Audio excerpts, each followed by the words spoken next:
അസ്സലാമു അലൈക്കും dear friends. ഇന്നത്തെ നമ്മുടെ സ്പെഷ്യൽ നിങ്ങൾ ആരും ഇതുവരെയും ട്രൈ ചെയ്ത് നോക്കിയിട്ടില്ലാത്ത ഒരു അടിപൊളി വെറൈറ്റി റെസിപ്പിയാണ്. നമ്മുടെ ഈ വീഡിയോ കണ്ടുകൊണ്ടിരിക്കുന്ന സമയത്ത് നിങ്ങൾക്ക് ഇഷ്ടപ്പെടുകയാണെങ്കിൽ ഒന്ന് ലൈക്ക് ചെയ്തേക്കണേ. അതുപോലെ തന്നെ നമ്മുടെ ഈ ചാനൽ ആദ്യമായിട്ട് കാണുന്നവരും ഇതുവരെയും സബ്സ്ക്രൈബ് ചെയ്യാത്തവരും പ്ലീസ് ഒന്ന് സബ്സ്ക്രൈബ് ചെയ്തേക്കണേ. ഞാനിടുന്ന വീഡിയോസ് ഉടനടി കിട്ടുന്നതിനായി സബ്സ്ക്രൈബ് ബട്ടന്റെ തൊട്ടടുത്ത് കാണുന്ന ബെല്ലൈക്കൺ കൂടി ക്ലിക്ക് ചെയ്തിട്ട് ഓൾ എന്ന ഓപ്ഷൻ എനേബിൾ ചെയ്യാനും മറക്കല്ലേ.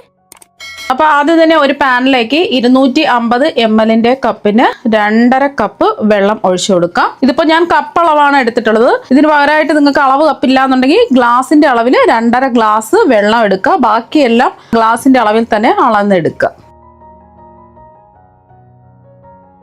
2.5 കപ്പ് വെള്ളം ഒഴിച്ചു കൊടുത്തു. ഇനി ഇതിലേക്ക് ആവശ്യത്തിനുള്ള ഉപ്പ് ചേർക്കാം. കുറച്ച് ഉപ്പ് മതി. ഒരു 1/4 ടീസ്പൂൺ ഉപ്പ് ചേർത്ത് കൊടുക്കാം. അതുപോലെ തന്നെ ഇതിലേക്ക് ഒരു 2 ടീസ്പൂൺ എണ്ണ കൂടി ചേർത്ത് കൊടുക്കാം. ഏത് എണ്ണ വേണമെങ്കിലും ചേർക്കാം. എണ്ണയ്ക്ക് പകരമായിട്ട് നെയ്യ് വേണമെന്നുണ്ടെങ്കിൽ ചേർത്ത് കൊടുക്കാം. ഇനി ഇതിലേക്ക് ചേർത്ത് കൊടുക്കുന്നത് 1 ടേബിൾ സ്പൂൺ പഞ്ചസാരയാണ്. ഒന്ന് മിക്സ് ചെയ്ത് കൊടുക്കാം. വെള്ളം ഒന്ന് തിളച്ച് വരണം. അപ്പോൾ ആ വെള്ളം തിളച്ച് വന്നു. ഈ ഒരു സമയത്ത് ഇതിലേക്ക് 250 ml കപ്പിന് 1 കപ്പ് റവ ഇട്ട് കൊടുക്കാം. വറുത്തതോ വറുക്കാത്തതോ ഏത് റവ വേണമെങ്കിലും എടുക്കാവുന്നതാണ്. ഇതിന്റെ കൂടെ തന്നെ 1/2 കപ്പ് മൈദയും കൂടി ചേർത്ത് കൊടുക്കുക. മൈദയ്ക്ക് പകരം ഗോതമ്പ് പൊടി എടുക്കാവുന്നതാണ്. മീഡിയം ഫ്ലെയിം വെച്ച് കൊടുക്കുക. എന്നിട്ട് നന്നായിട്ട് ഒന്ന് മിക്സ് ചെയ്ത് യോജിപ്പിച്ചെടുക്കുക. പെട്ടെന്ന് തന്നെ മിക്സ് ചെയ്തെടുക്കണം.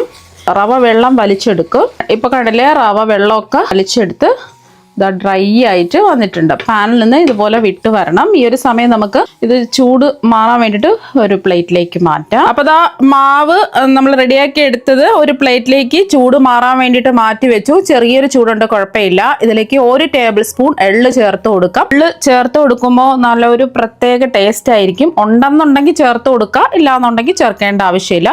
ഇനി ഇതിലേക്ക് ചേർത്ത് കൊടുക്കുന്നത് 2 ടേബിൾ സ്പൂൺ പൊടിച്ച പഞ്ചസാരയാണ്.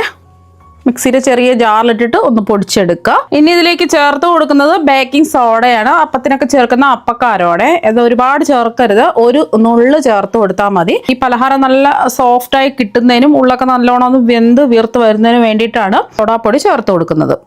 പിന്നെ ഇതിലേക്ക് തരിതരിയായിട്ടുള്ള 1 ടേബിൾ സ്പൂൺ പഞ്ചസാര കൂടി ചേർത്ത് കൊടുക്കാം. എന്നാൽ മാത്രമേ പെർഫെക്റ്റ് ആയിട്ട് കിട്ടുള്ളൂ. അതുകൊണ്ടാണ് തരിതരിയായിട്ടുള്ള 1 ടേബിൾ സ്പൂൺ പഞ്ചസാര കൂടി ചേർത്ത് കൊടുത്തത്.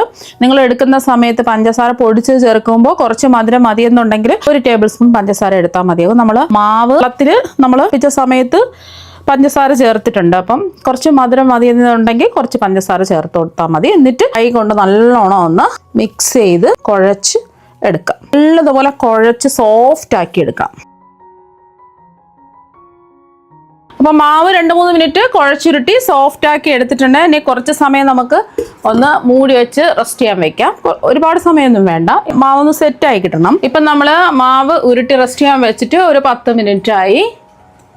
അപ്പോൾ കുറച്ചും കൂടെ ഒന്ന് മാവ് സെറ്റായിട്ട് വന്നിട്ടുണ്ട്. ഇനി ഇതിൽ നിന്നും ചെറിയ ചെറിയ ഉരുളകളാക്കി എടുക്കാം. നമ്മൾ ചപ്പാത്തിക്ക് ഉരുട്ടാൻ വേണ്ടിയിട്ട് മാവ് എടുക്കില്ലേ, അതുപോലെ അത്രയും മാവ് എടുക്കുക. അപ്പോൾ ഇതുപോലെ വലിയൊരു നാരങ്ങ വലുപ്പത്തിലുള്ള മാവ് ഇതുപോലെ ഒന്ന് ഉരുട്ടിയതിന് ശേഷം ചെറുതായിട്ടൊന്ന് പരത്തിയെടുക്കുക. ഇതുപോലെ കയ്യിൽ വെച്ചിട്ട് ഇതുപോലെ ജസ്റ്റ് ഒന്ന് പരത്തിയെടുക്കുക.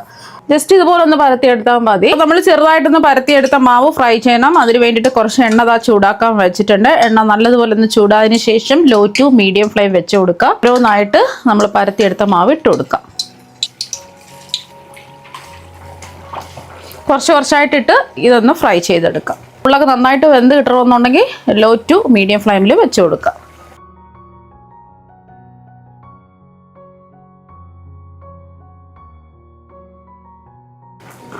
അപ്പോൾ ഒരു വശം ഒന്ന് മൊരിഞ്ഞ് ഗോൾഡൻ നിറാവുന്ന സമയത്ത് തിരിച്ചിട്ട് കൊടുക്കുക. 2 വശവും ഇതുപോലെ മൊരിഞ്ഞ് ഒരു ഗോൾഡൻ നിറാവണം. ഇപ്പം 2 വശവും മൊരിഞ്ഞ് നല്ലൊരു ഗോൾഡൻ നിറായിട്ടുണ്ട്. എണ്ണയിൽ നിന്ന് കോരി മാറ്റാം.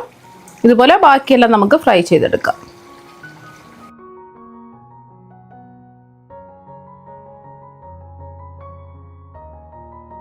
അപ്പോൾ വളരെ പെട്ടെന്ന് എണ്ണയൊന്നും കുടിക്കാത്ത നമ്മുടെ വീട്ടിലുള്ള കുറഞ്ഞ ചേരുവകൾ വെച്ചിട്ട് പെട്ടെന്ന് തന്നെ റെഡിയാക്കി എടുക്കാൻ പറ്റുന്ന പലഹാരം ഇവിടെ റെഡി ആയിട്ടുണ്ട്. പുറത്ത് നല്ല ക്രിസ്പി ആയിട്ടാണ് ഇരിക്കുന്നത്.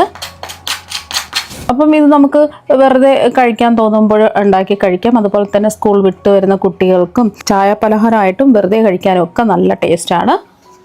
അപ്പോൾ നിങ്ങൾ എന്തായാലും ഇതുപോലെ ഒരു പ്രാവശ്യം ഒന്ന് ട്രൈ ചെയ്ത് നോക്കുക. തീർച്ചയായും നിങ്ങൾക്ക് എല്ലാവർക്കും ഒരുപാട് ഇഷ്ടമാകും. അപ്പോൾ നമുക്ക് മറ്റു വെറൈറ്റി വീഡിയോ ആയിട്ട് വീണ്ടും കാണാം. താങ്ക്